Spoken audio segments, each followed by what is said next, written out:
The One Young World Caucus is to be held here in Trinidad this week.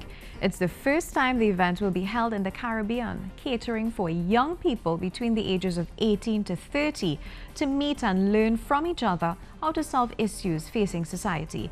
Now, the Caribbean coordinating ambassador for the event is entrepreneur and coach Melissa Pascal. Good morning and welcome. Thank you very much, Verna. Now, it's a pleasure to have you on, especially we're talking about entrepreneurship. We're talking about starting your own business when it's a time when everybody's talking about diversification of the economy away from oil and gas. So I think this is quite fitting. So tell us about the One Young World Caucus. So firstly, I want to thank Arthur Lockjack and the British High Commission for partnering with us on this event, for making it happen. Without those two, we would not be able to host the event. So the event is taking place at the Arthur Lockjack Business School on August the 25th and 26th, starting at 11 a.m. until 5 p.m. The event is free. At the moment, we are absolutely booked to capacity. We have got overwhelming response, but I do encourage you to come because you never know if someone drops out for a reason. So come and you can be on a standby list. Now, the caliber of our speakers, yes. We're going to have 4 panels: entrepreneurship, education, climate, as well as social inclusion, which is going to take a form of gender equality. Now, our lineup of our entrepreneurship panel is, in my opinion, world class. We have Jared Thomas. He is out of Launch Rocket. He has been in the entrepreneurial space for over 20 years. He's now a consultant for the World Bank, Trinidadian. We have a Haitian by the name of Mark Allen, who is also a One Young World ambassador, formed one of the largest co-working and entrepreneurial spaces in Haiti. We have the Barkant brothers, who are responsible for Cocoa Republic, just won an award out of Belgium for their chocolate. So we have youth, we have passionate, impactful young leaders engaging other young leaders. So you're learning from each other, the best way possible. Now, it's the first time that we're having this in Trinidad. Yes. What do you expect the response would be like?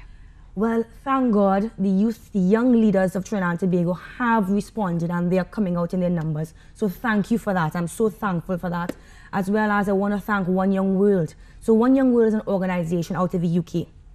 It has the first COG, the first summit took place in 2009 in England, and this year is taking place in Bogota. So I will be representing Trinidad as well as the Caribbean and Bogota. Now, the caliber of the speakers there, you have Kofi Annan, Richard Branson, Mohammed Yunus, Nobel Peace Prize winners, just absolute stars and stellar world-class leaders. So we want to bring the One Young World experience to Trinidad and Tobago, because the ticket to get there, the price alone to get into the conference is about £2,500. So it's exorbitant. But if we can bring this to Trinidad, bring it to the Caribbean, which is what we want to do, to expose the brand of One Young World and bring the energy and the vibe, which we are doing, this is what we wanted to achieve.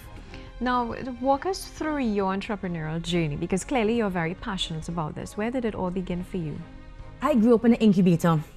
I came from a business family. So, I was always been going through the paces, not even knowing I'm going through the paces, through the understanding of why you're making a decision.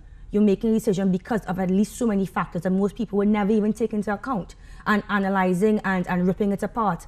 So by the time I was 15, I was already making money in school, selling, hustling, I will call it. And then in university, that's when I really started to get serious about it. I took $100, converted into 2,500 Canadian in under a year's time. I started importing stuff from Thailand, from China, and eventually I came back to Trinidad before the age of 26 and opened my third business. It was a cafe, and I experienced failure as well, which is the most humbling lesson of all.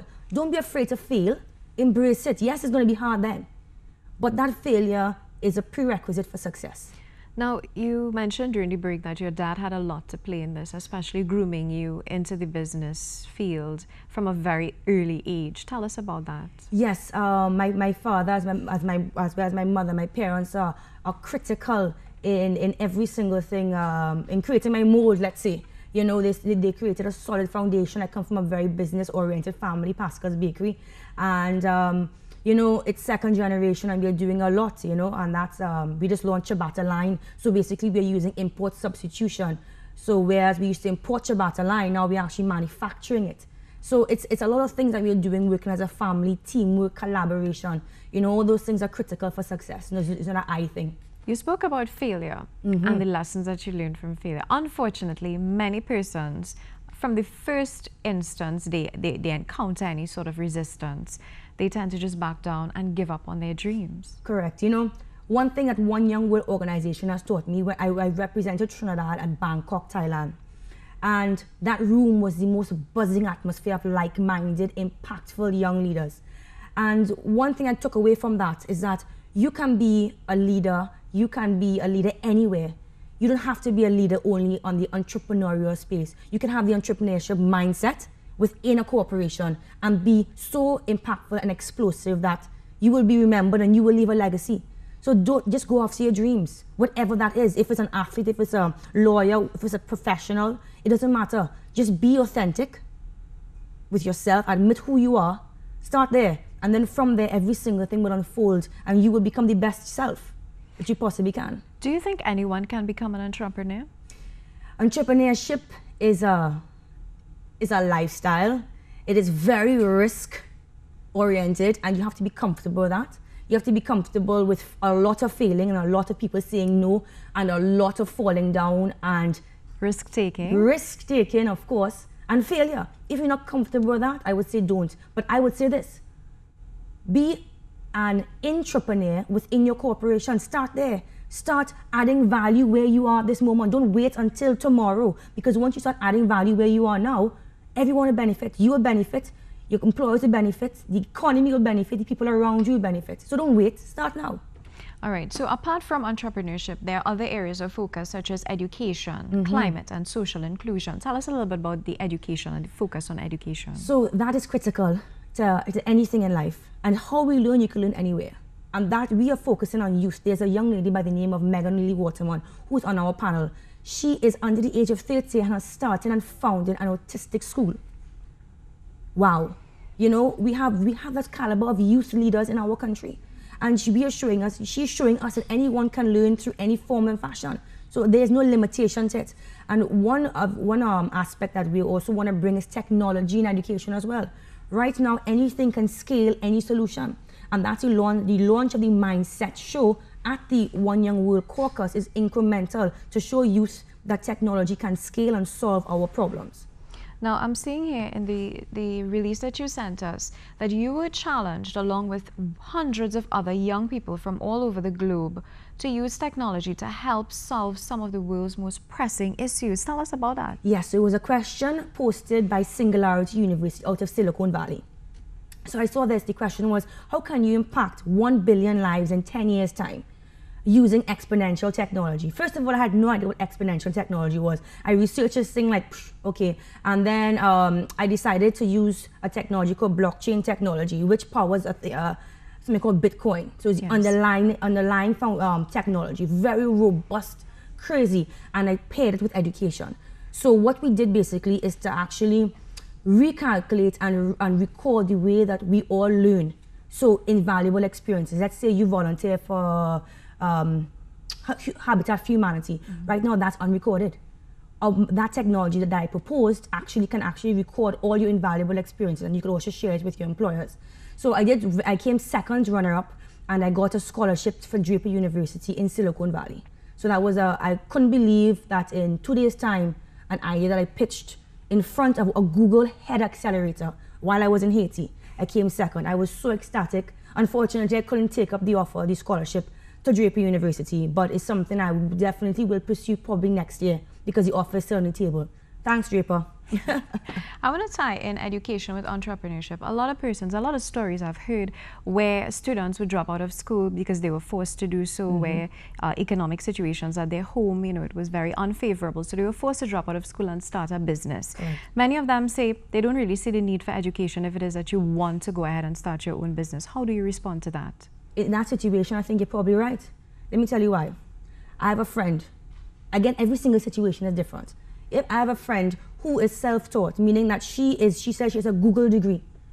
She came from one of the hardest situations, but somehow made that, understood exactly where she was, admitted exactly where she was, and understood that she could solve a problem. She saw many opportunities around her. Don't look at things as problems, look at them as opportunities. How many opportunities do you have around you? And I call the most favorable opportunity to migraine problems. Solve the migraine problems. Anybody will pay for you to solve a migraine problem. You don't need to have a degree to understand what a migraine problem is, because we all feel when you have a migraine, it's aggravating you. You can't focus. And those are the problems that as the Caribbean region, there are so many of. So anybody can solve that because you can understand it. Maybe get somebody else to help you design a strategy and formulate it, where someone like myself with the education, can help you build it out. But understand the problem, prove what the problem is, and anyone will listen to you. Let's talk about climate and social inclusion. Those two areas on the agenda for this workshop. So we incorporated a lot of film, local Caribbean film in this caucus. We have some amazing film makers, young as well. So we started the conference with something called Small Wins, one, and the Barkant brothers again have a film that is built entirely and focused on climate change, where we are really talking about Trinidad being an oil economy, carbon footprint, and really highlighting the impact that we can have as citizens on climate change, because we're all suffering from it, regardless if we want to take it on or not. What Trump is saying, in my opinion, we're all affected by climate change. You know? Yes. Well, it was a pleasure having you on this morning. Pleasure being here. And we hope to have some follow-up interviews in the future on the progress of this initiative. I have one last thing to ask from Trinidad and Tobago. We are still missing some funds to feed our volunteers and our speakers. I don't need the money directly. We need to pay allied caterers. And it would be amazing if someone can come forward with, we need exactly, I think it's $4,000 to fit the bill on that day, on 2 days. All right. Asking. Thank you kindly. All right. So thank you again. And while we take a short break, we return with more. Stay tuned.